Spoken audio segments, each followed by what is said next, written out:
¿Por qué leer? ¿Por qué leer en general? Bueno, vamos a compartir una reflexión sobre este aspecto. La lectura. Todos en algún momento de la vida nos vamos a encontrar al menos con un problema. Y afortunado el que solo se encuentre con un problema en la vida. Problemas. Presumiblemente con muchos. Y también con alguna o algunas crisis personales.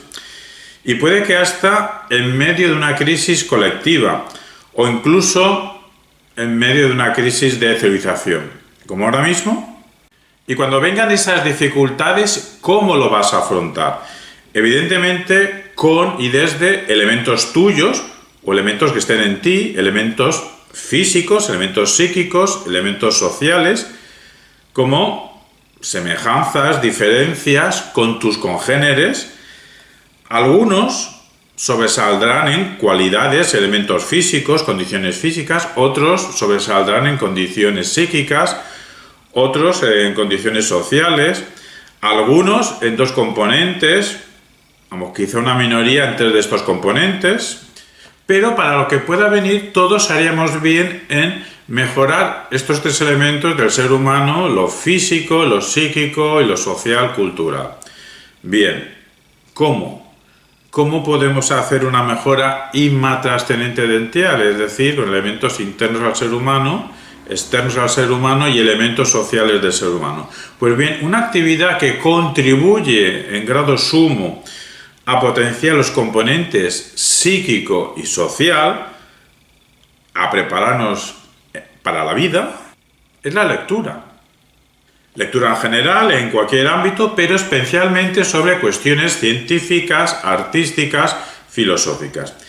Y un caso particular es la lectura de literatura, entendida básicamente como obras de ficción con pretensión artística en la forma y con pretensión exploratoria en el contenido.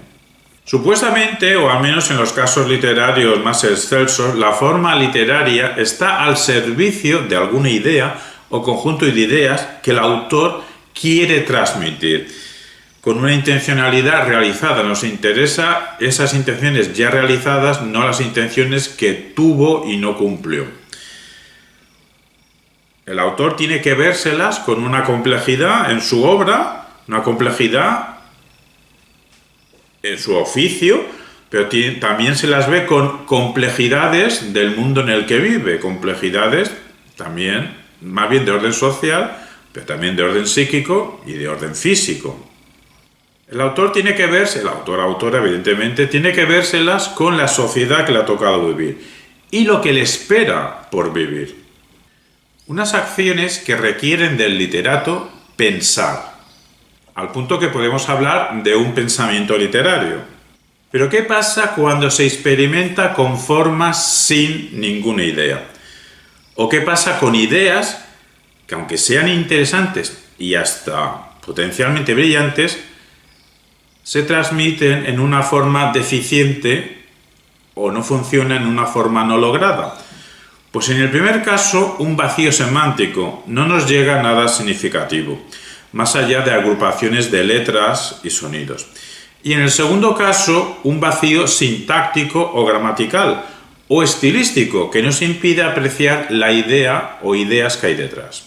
Esa idea que hay detrás, si la captamos, nos llega de forma no persuasiva, no atractiva, no impactante, sin funcionar. Por lo que dicha idea no reclama nuestra atención, antesala de la reflexión. Pero las buenas o excelentes obras literarias, las clásicas, sí consiguen esa potencia, ese potente trabazón forma-fondo. Entonces, gracias a pensadores, escritores, artísticos reflexivos, accedemos a mundos, a dilemas, a problemas, a experiencias, a situaciones, a estados que nunca o difícilmente llegaríamos con nuestra vida diaria. Y si alguna vez hemos llegado a tener una experiencia, una vivencia similar, no hemos sido capaces de reparar en su significatividad.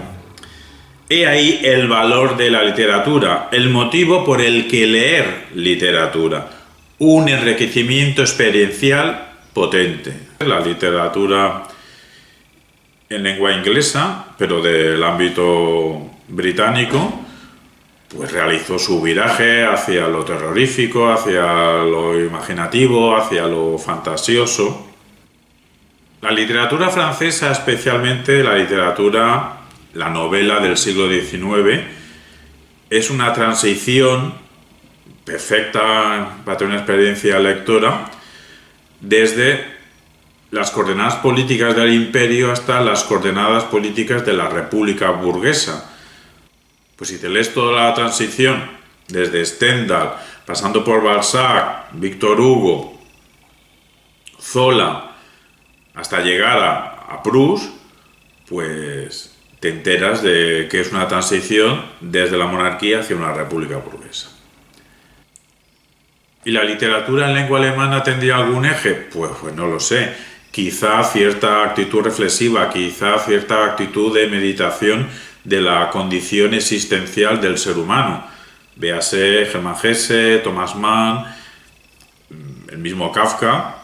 ¿Y el eje vertebrado de la literatura rusa? Pues tampoco lo sabemos. Quizá cierta actitud de profundizar en las constantes psicológicas, en la profundidad psicológica, pero sin dejar de tocar temas universales.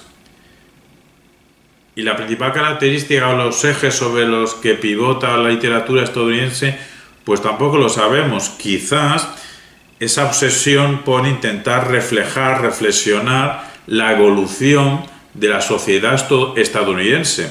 Y ese reflejo, pues no lo hacen de cualquier manera. Tienen o suelen tener una vocación de experimentación formal, sin olvidarse del trasfondo del sueño americano, bien para ver qué es, cómo se cumple o cómo se convierte en pesadilla.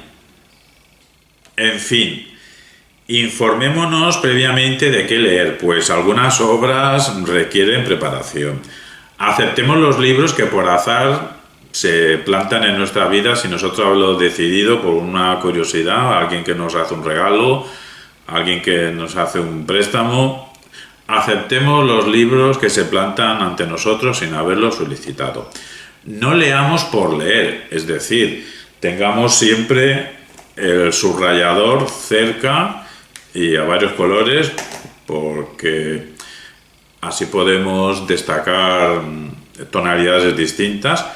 Tengamos siempre el subrayador cerca por si acaso.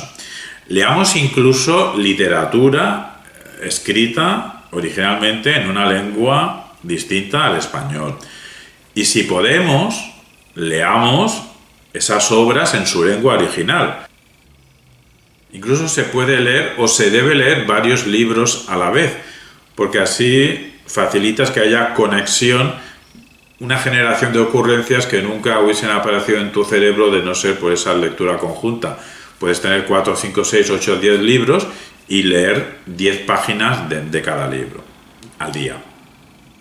Puedes leer por azar, eligiendo sin saber por qué o por intereses momentáneos. Hay gente que se hace unas planificaciones de lecturas, otros hacen planificaciones y luego no se cumplen. Se puede leer por azar, por golpe de novedad, o se puede leer de una tacada.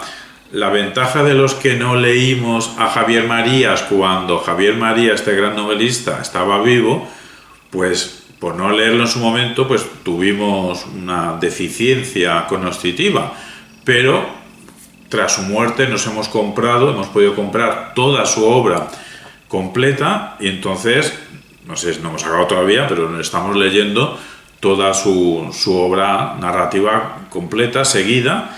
Y entonces la experiencia es distinta que cuando estás leyendo un autor vivo y cada 2, 3, 4 o 5 años pues tienes una nueva novela. O en el caso de George R. Martin con la saga de Juego de Tronos, pues la última novela pues parece ser que nunca va a salir. Ahí está la gente esperando. El caso es que leed. Sin nada más por hoy, leed.